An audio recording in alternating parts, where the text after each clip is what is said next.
about today's show. You're in for a treat. We're going to be talking about the second anniversary of the Capitol insurrection. So, with me today is Dr. Vernica Murphy. How are you?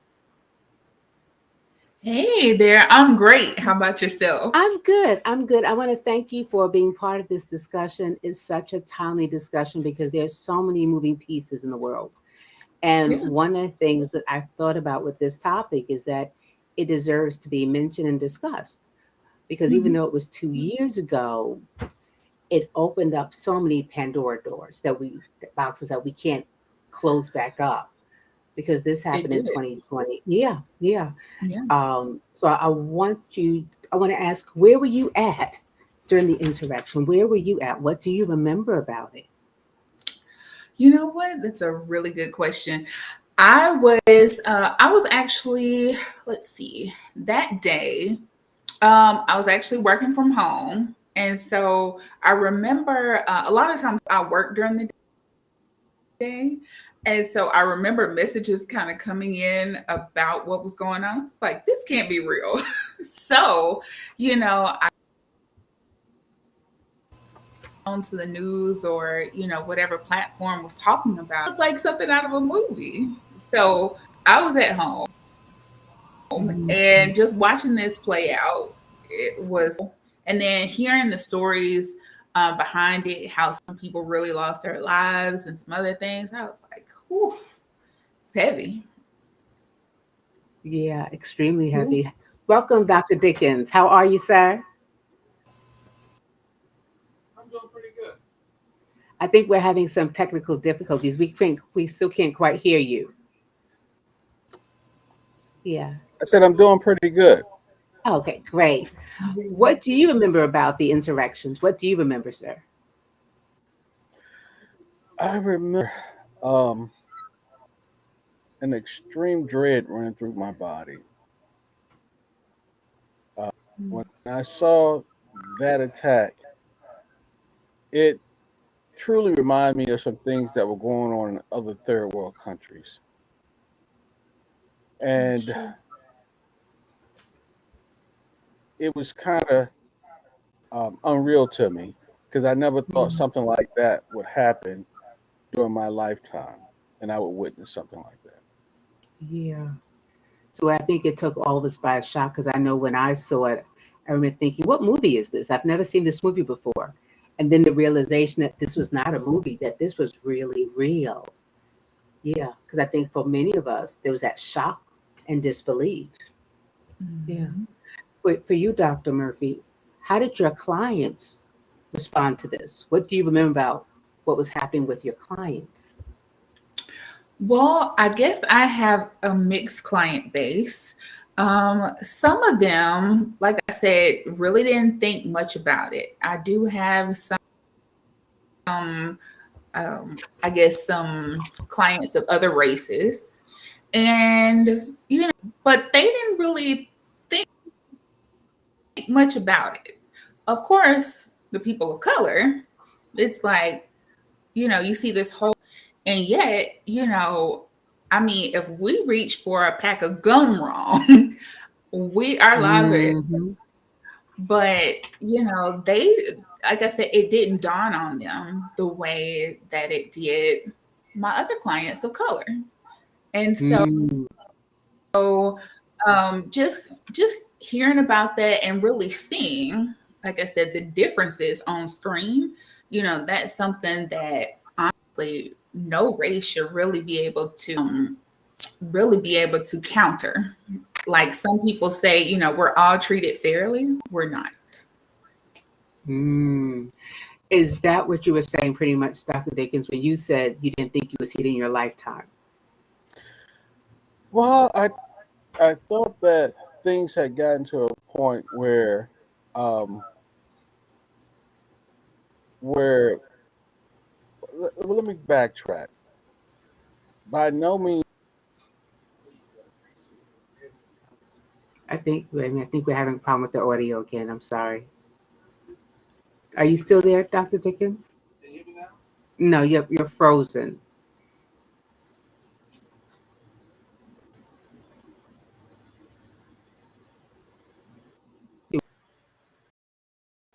that I There's okay, now you're still frozen. You may have to updo your link or activate the link, like log off and log back on. Yeah. So, Dr. Murphy, can you talk more about what you were saying in relation to how it was different while we wait for Dr. Dickens' link to come back online? Sure, sure. Like I said, honestly, it just reminder that there's a lot in this world that is not fair. It's a lot of ways that we as people of color are treated differently. Even from, I mean, like I said, standpoint like that. Matter of fact, I don't even think a gang of people of color could have gathered and they allow you to gather. I think they would have broken that up beforehand. I mean, it would have been, I mean, probably chaos of pandemonium. Yet you did not get that with other with with what happened. So it just made me realize even more how much work we still have. And even though, yes, we do have quite a few things that they say are equality, when you really saw necessarily equality, it's not really equal. So, yeah. So it's interesting because as you were speaking, it made me think about like COVID happened in 2020 and it really highlighted health disparities and the lack of diversity and the lack of equity within our communities. And then this happens in 2021. And what you said resonates, that it really highlights that there's an inequality that's happening. That I think a week prior to that, to the insurrection, there was, maybe a couple of weeks prior to that, there was a march, I think led by Black Lives Matter, and there was heavy military presence. And in contrast, this wasn't heavy military presence. No, Yeah. when you think about it, a lot of times I think police and people, I guess, police or security type background, they're scared of us. And so honestly, of course there's no need to be, but they treat us, like I said, totally different. And I mean, I see that in my practice. I know we'll kind of talk about some of that later on, but that is part of why I do what I do, because we have to have some kind of way of trying to level out this playing field in some kind of way. Absolutely. Welcome back, Dr. Dickens. Did you want to piggyback on some of that or finish your thought? Yeah, I want to finish my thought. As I was going to say, by no means did I believe that racism was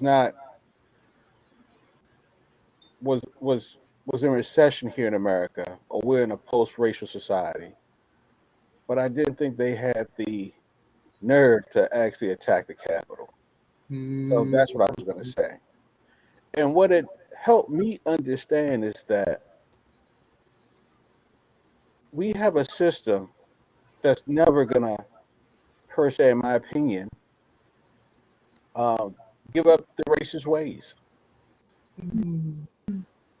Although, when you look at the roots of the party that attacked the Capitol, they are a minority in the Republican Party, but they were able to influence far beyond their numbers to try to attempt a coup. Really, that it was a soft coup, is what that was. Seditious. It was a seditious exercise, which speaks volumes to how far some of these people are willing to go to keep the status quo in America. And when I look at that movement, a great deal of it is rooted in racism. When I think about the person that that initiated that exercise and why that person, in my opinion, ran for president, I think a great deal of it was out of racism. I actually saw a show several weeks ago where we'll call him 45, where 45 was talking to President Obama, claiming he wasn't a citizen of the United States. And President Obama embarrassed him so bad. I think that a black man embarrassing him spurred him to prove that he can become president and tear down his legacy. Mm. I So think you, I think that's where a lot of this got started. so you think the seeds of the insurrection were planted way before that actually date in 2021? Oh, definitely, because he had this mentality all along that he was going to win at any cost. There was Yeah. nothing that was going to stop him from winning. Yeah. He would even lay down pre-statements like they're going to cheat. Okay. Oh, they're gonna do X, Y, and Z Mhm. way before the election started. So he was setting down the actual seeds so that he could come up with some justification to nullify the election. Okay. And I'm looking at you, Dr. Murphy, nodding your head. What part are you agreeing with? What part do you want to elaborate on some things that you said? Do you think that it started with this presidency, or there's a bigger issue or continuation of an issue that fueled this experience, the insurrection? Well, Five has a lot of followers, good, Mhm. bad, Yeah. and it's a lot of people that look at the fact that he's mega wealthy. He did become president, and they look at it like he really can do no wrong. Part of it is I've heard some of my clients kind of talk about he's an amazing businessman. America is a business. So who else better to have than a person that's in business? But if you think about it, I mean, a lot of people who are in business, wherever they can to succeed. The idea is to make money and win at your game. Mm. So really, he just kind of follows that same thing.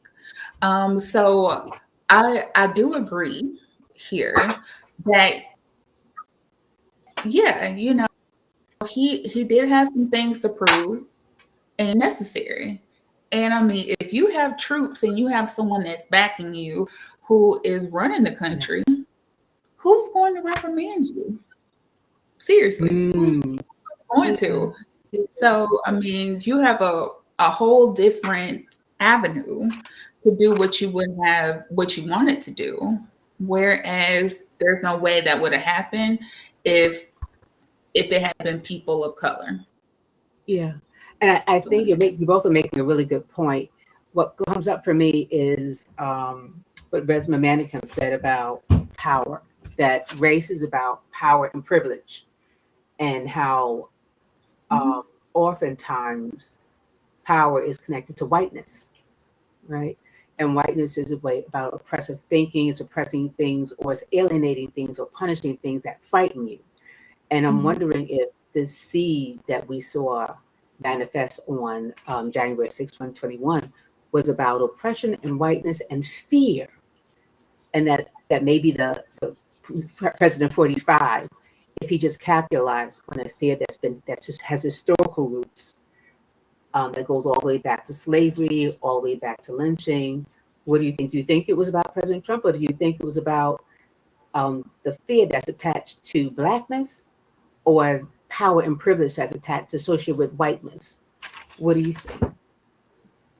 I think that you're absolutely correct. When I look at his constituents, they fall in approximately three buckets to me. You have those who are wealthy, who definitely wanted the tax breaks. you have the uneducated, and then you have what I call these evangelical Christians. Okay. Um, and I sat back when he became president, and I asked myself, what did he tell these people to make them follow him with that type of loyalty? Now, for the rich, of course, he promised them tax breaks. Mm-hmm. And I'm gonna be honest with you guys. The tax breaks he gave them were enormous. Average, regular people don't even understand the wealth that was transferred or given to them. And they have no clue. Yeah. It's ridiculous, the tax breaks that he actually gave them. So is that privilege? And I'm looking at you, Dr. Murphy, nodding your head as he's talking about those tax breaks. Are we talking about privilege? And is that what we saw on January 6th, 2 years ago? Did you want to continue? Yes. Yeah. Okay. Uh-huh. And I'll come back.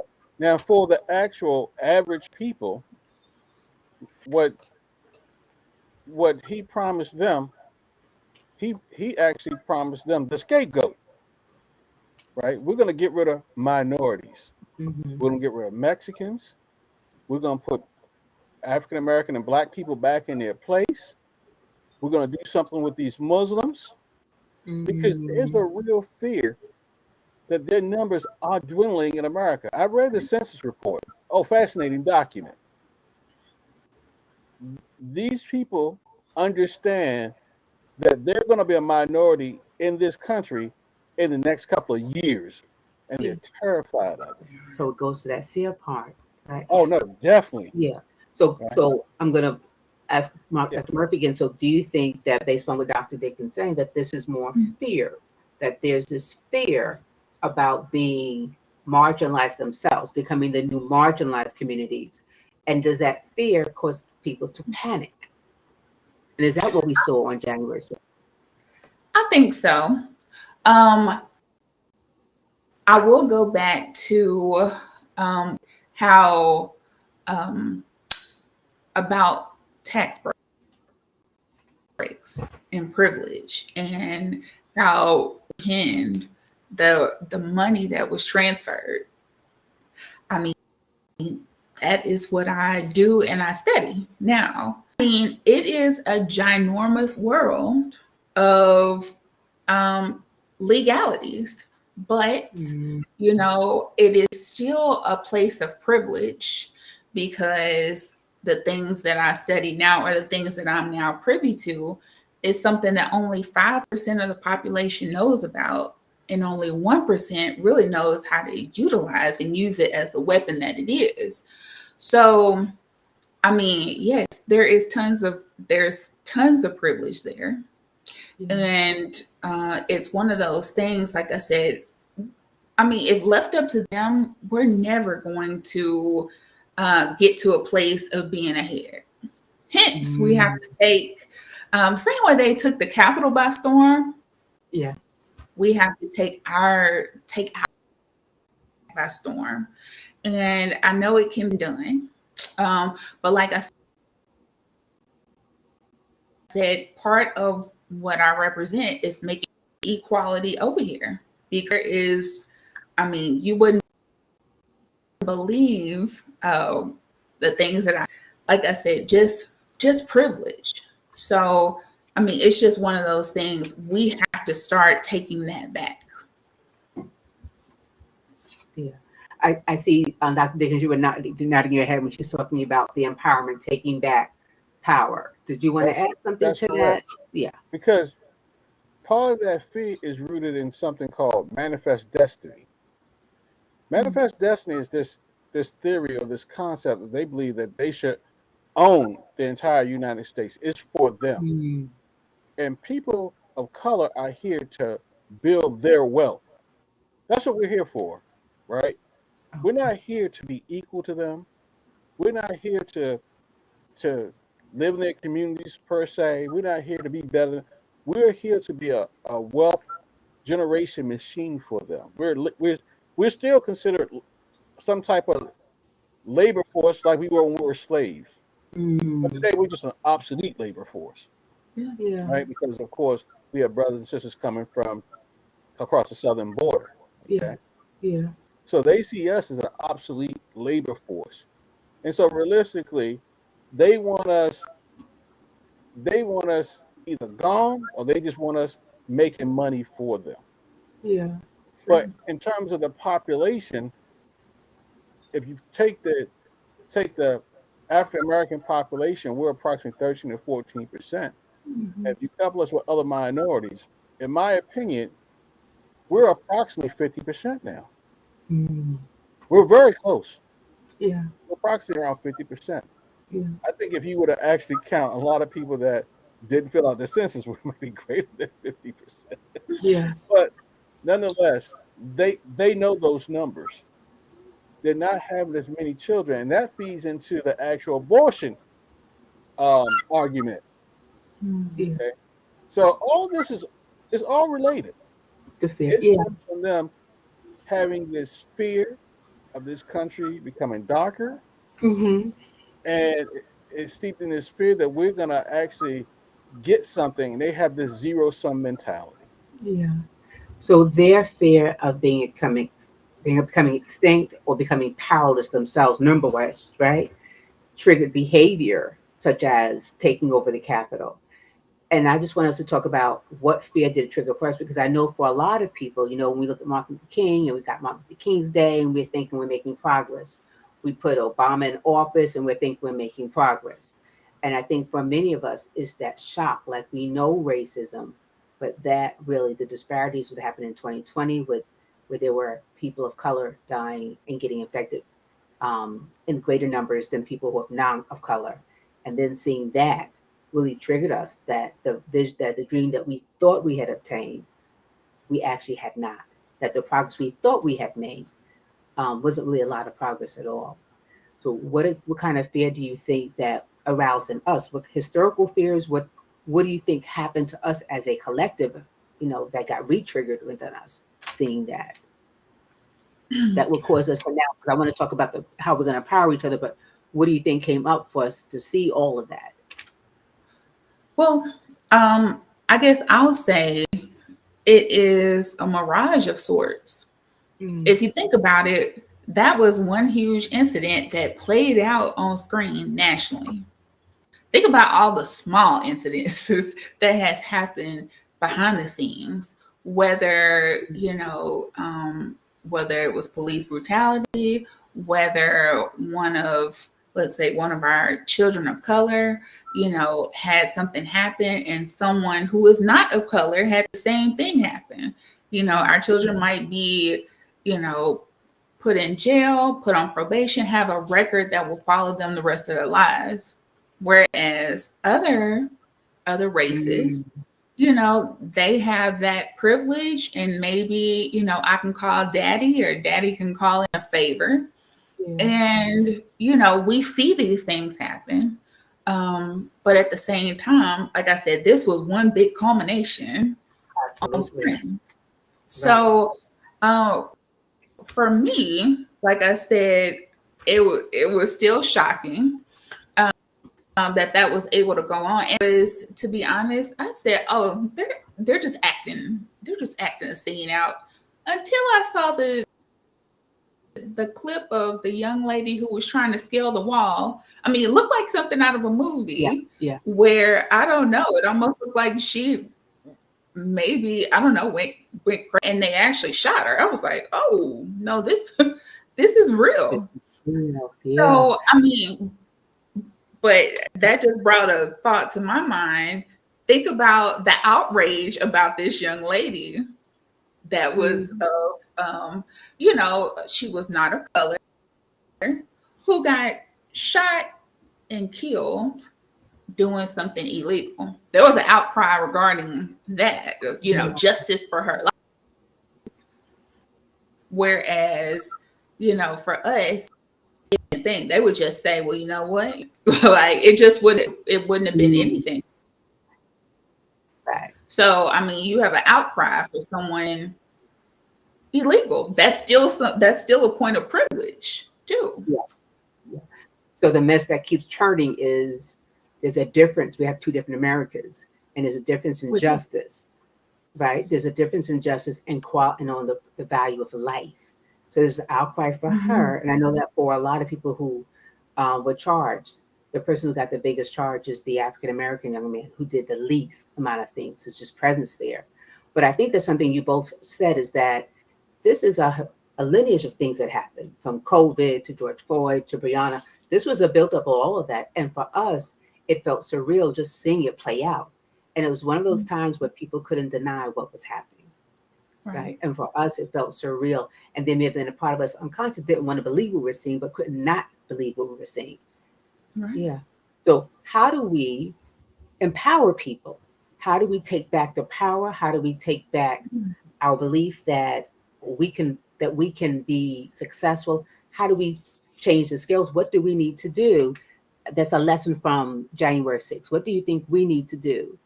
Well, I think first we have to walk away. Our community has to walk away with this message that we have a group of people in this country that, in my opinion, there's going to always be racism in this country. That's just my opinion. And you're going to have groups of people who are never going to stop. They don't understand boundaries. They have low emotional intelligence. They are hypocrites. They are habitual liars. And in understanding that, and another part of that is that they don't expect to be held accountable or responsible for their actions. Okay. Even if you look at the after effects of some of the people that went to jail, they got very little time. In fact, we have congressmen that actually participated in this edition, and they're still in Congress. If we look at other countries, let's look at England, for example. The prime minister in England, they just kicked her out. She was there probably a month. And she was doing some shady stuff, and they was like, you got to go. Yeah. You go down to Buenos Aires, the president down there, they showed him the exit. So here in America, they've shown us that they don't want to hold people accountable for their racist actions or their seditious actions. And so once we truly understand that, understand who those people are, that helps us understand, guess what? We're in this alone. We can't count on them. We cannot count on the power structure of America to save us or to have our best interests at heart. We have to actually understand that we have to do it for ourselves. So you're talking about maybe self-empowerment, self-organization, similar to what Britain did. Self-empowerment, Self-organization and being self-reliant. Right. What were you going to say, Dr. Murphy? Thank you for Dr. Dickens. What were you going to say, Dr. Murphy? Well, I was going to piggyback off of Dr. Dickens' comment about wealth and really trying to build up for ourselves.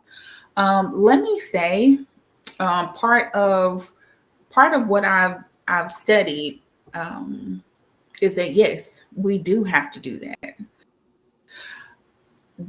It's impossible to win at a game that A, you don't know what's going on, B, you don't know the rules of the game, and some of these people allude to there's a game out there. Yeah, you know, I kind of equate it to, you know, look, arrive at the field and you may see three, kids, you hear the balls and then all of a sudden you hear cheering in the back and there's a whole different game going on. It's like, I didn't even know there was a field back there, let alone that other people are back there playing.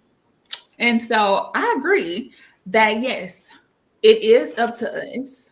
Yes, we do have a duty to empower ourselves. And I will say that is one reason why I do what I do. So just so people would know, like I'm a wealth and tax-free strategist. And so I get to teach people what these millionaires and billionaires do behind the scenes, but we scale that back so that we can start doing those same things. One thing that I learned, it is illegal to teach real finance in America. That is one reason why we have not been taught. They don't want you to know. I mean, how do what we know and try to get on our level? And so I've learned so much that was eye-opening. My original, just so you know, my original background is in pharmacy. I've been a pharmacist for 13 years. And somebody to go to work and trusting someone. I got a couple statements that didn't look right. But me, I took time to go part-time. And I'm like, I remember seeing 45 on the screen, and I was having a breakdown day. I was like, I feel like he's not going through any of the stuff that I'm going through. And so I was like, the perfect opportunity came where somebody was like, hey, why don't you, they showed me some things, and I'm like, I've never seen this before. And they were like, well, why don't you come aboard and kind of learn for yourself? That way you can start to change the trajectory of your family and your family line, but others as well. And I was like, I really thought about that, but I'll take it. At first I said, I'll take the write-offs. That was what made me do it, not knowing the world that I was walking into. And I will say, a lot of what we teach, we build off of, but a lot of it is so advanced. Believe it or not, there are some wealthy, elite people who, whether people of color or not, they still don't know about it. Like when I tell them some things and meet with them, their mind is blown. They're like, I thought I knew everything. No, because they still can't, no matter how much money you have, you to get on their level. And so, like I said, we do have to be able to teach. And just to make sure, what is your background? What was your Dr. Dickens? What are both of your backgrounds? My background is kind of both of you. My background is kind of varied. I taught at HBCU for 20 years. Nice. I built a pipeline. My sector's power and energy, and I put together programs to help communities of color be self-empowered in relation to energy. I've done real estate investing. Right now I have a online platform to help educate young men and women to get them through middle school, high school, and into college. Nice. So my background is really technology. So in terms of programming, power and energy, sustainability, that's my background. Okay. Yeah. And mine is, I'm a counselor, but I'm also a counselor educator. And I've recently started the Color, Trauma, and Healing, which is a BIPOC provider directory, where we not just, offer BIPOC community access to providers, but the providers who join us, we grow their business, we help develop them and network them so they can have generational wealth and that they can live the life they want.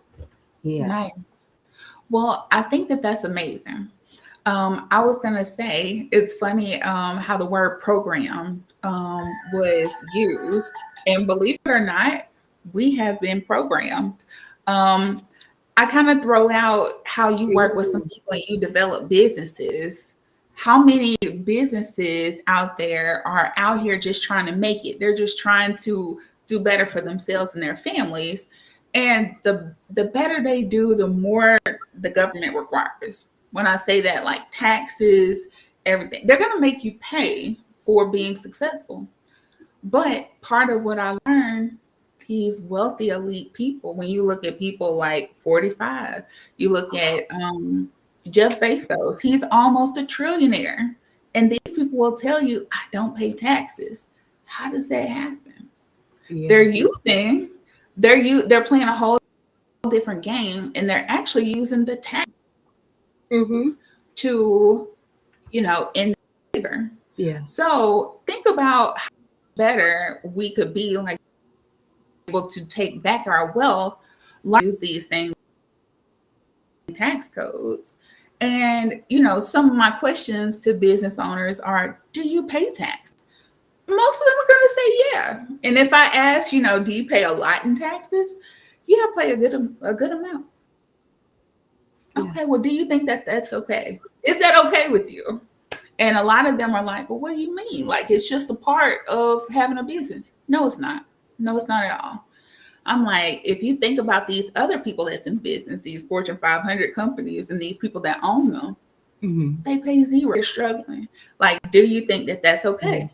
And so part of the ways that I am able to help these people is to, like I said, with businesses, help them get some of the same advantages using those same tax codes that these wealthy people have and things that you were never meant to know. So what were you for that? Because what came up for me is that mind shift of colonization.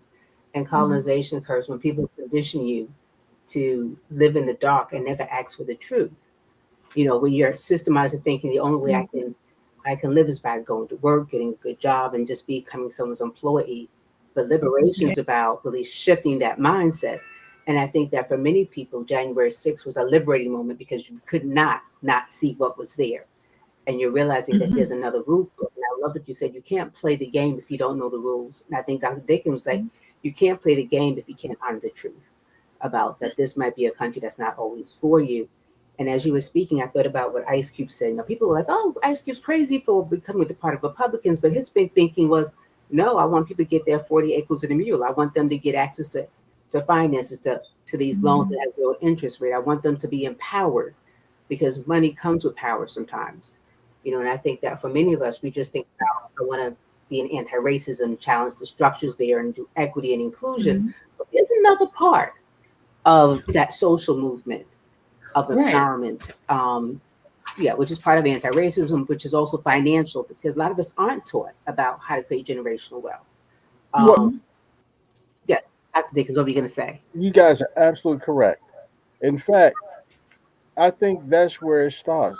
We need to be teaching ourselves. This is what I think about every day. I think that every Black organization should have some type of educational component. If you're a Black church, a Black sorority, a Black fraternity, Masons, Elks, every major Black organization should have an education component where we're teaching ourselves, our children specifically, about the real things we need to know, right? Entrepreneurship, finance, real estate investing, stock investing, just the pure knowledge of self and our own history. Because young people don't know, in my opinion, a lot of young people don't know nothing about our history, right? True. So once we get that education piece in place, we also have to unite. There should be some common ground where all these organizations stop fighting each other and get on the same page. And once that happens, we can leverage our resources and go out there and start businesses, build wealth, then leverage that wealth to actually rebuild our communities. So education is the primary piece, but we can't wait for them to put that in our schools, because it's amazing. We had this CRT argument last year. Like everybody kept asking me or coming to me talking about CRT, and they were mad at the Republican Party for constantly talking about this. And I'm like, so why should we care what they think? We should be teaching our own history. Why are we asking them for permission for what we should teach our children? Right? Regardless of what they say, we need to be teaching it anyway. So part of the empowerment instruction, I want you to talk, Dr. Murphy, is us really taking the responsibility to educate our children on finances, history, empowerment, maybe even anti-racism, how to advocate for ourselves, how to demand some equity things that happen in terms of inclusion, promotions, mentorship, all that stuff. What are we going to say, Dr. Murphy? Well, I definitely, I will say that we do have to make sure that we're teaching our children the right things. One of the things that I discovered being in this area is that every which way you go, the government has some type of trap for you, period. I mean, whether it's personally, whether it's business, I'm going to get my hands on part of your money. But there is a way where, like I said, really only 5% of the world knows about it and 1% utilizes. So to be able to teach there's no certification in the world that the government is going to allow you to have that says now you're certified to teach people and all the different things that I've set up. So, like I said, just getting out there and being able to educate, and going back to one other thing, as far as how you brought up Ice Cube, it does take some infiltration because we were never supposed to know anyway. To get around some of these people, enter some of those rooms, and some of those rooms you'll see black and black, white, every other, still keep it quiet. I have seen some of our people. One of them who is very, very famous, and like I said, when you look at these people's net worth is how much money they actually do have, because they have ways of making tax free that they can use to buy property, to start businesses. So if it's tax free, I don't have to report it as income. But I've seen some of them tell these, it's a great story. They excite the crowd as to how they were able to do things. They get a nice standing ovation. And I'm sitting up here like, he still never told the key ingredient. So, you can know the jig is up. If you're in here, I know you already know what's up. So we're just going to talk candidly. But when you get out here with other people, their success stories seem so amazing because they don't know the blueprint. Honestly, there really is, and things that we should follow. But if you don't even have your own people, because some of them, like I said, I've heard them say to millionaire, multimillionaire, billionaire status, and I look back and I see my people are still suffering. So their way of giving back is talking to us when they should be putting this information out here for everybody. But like I said, that's part of my mission, why I could not stay where I was anymore. Once that light bulb was on, and I'm like, it's a whole nother world going on here. Yes, even though I got into pharmacy too, it's still nothing like really helping people on this side. So what were you going to say? Were you about to say something, Dr. Dickens? Yeah, I want to comment on that. The first thing I'm going to say is we got this saying, all skin folk ain't kinfolk. Right. I'm going to tell you this, and I have this theory that a majority of wealthy people that look like us are like individualized type people, and they are allowed to succeed. They're allowed to walk in certain rooms because the people in that room don't feel them as a threat or know that they're going to actually keep quiet and not actually go back to the community. See, I actually go into a lot of these rooms, but I'm just different. I'm a conscious person. But when I got on my shirt and tie, they don't know I'm conscious until I open my mouth, right? But realistically, a majority of those rooms that I go in, I see people like me, and they're high in these hierarchies. They don't think like I think. Okay, and partly they're socialized or taught to be that way. So that's what I will say to that. Now, I do agree with you, and that's partly why I built my own education platform. Right now, we are teaching people how to get into college. We have some scholarship opportunities, things like of that nature. But next year, the plan is to expand the platform, actually teach real estate investing, how to start businesses, and how to do stock investing. We already got the material. We just haven't added to the platform yet. Okay. And I think that is very critical. And we want to start with young people. So that's where our roadmap is right now. So I do totally agree with you. It's a must. Yeah. I like the fact that you both are saying, that the healing experience is the connected experience of us coming together as a community and teaching and pouring into each other, right? Because we know that racial trauma happens in isolation to a collective people where they get targeted. And part of racial healing is connection. Just with any of the trauma happens disconnection, healing happens in connection. And if we come together and pour into each of us, and if we advocate, and if we say, hey, let me not show you the outcome, let me show you how you get here. Let me change how you're thinking so that you can have a more liberated thinking and a more empowered way of thinking. I think that is a huge game changer. You know, for our that's our generational plan, and that's our healing plan. And I like the fact that. Were you going to say something, Dr. Dickens? I want to actually piggyback on that because I missed out the mental therapy piece, which is really it should be a cornerstone. Yeah. Because realistically, we're not going to unite if we don't deal with our issues. In order for us to be successful, we have to unite. But we have so much trauma. The trauma is immense and is not being addressed. And without some type of intervention, Mm-hmm. I don't think we can ever progress to the heights that we want to progress to unless we can unite. And I think that the mental illnesses that we have. I mean, we have illness in relation to um, the shades of darkness that we have. Colorism. Right. That's right, colorism. We have that. We still have that we call it a crabs in a barrel mentality.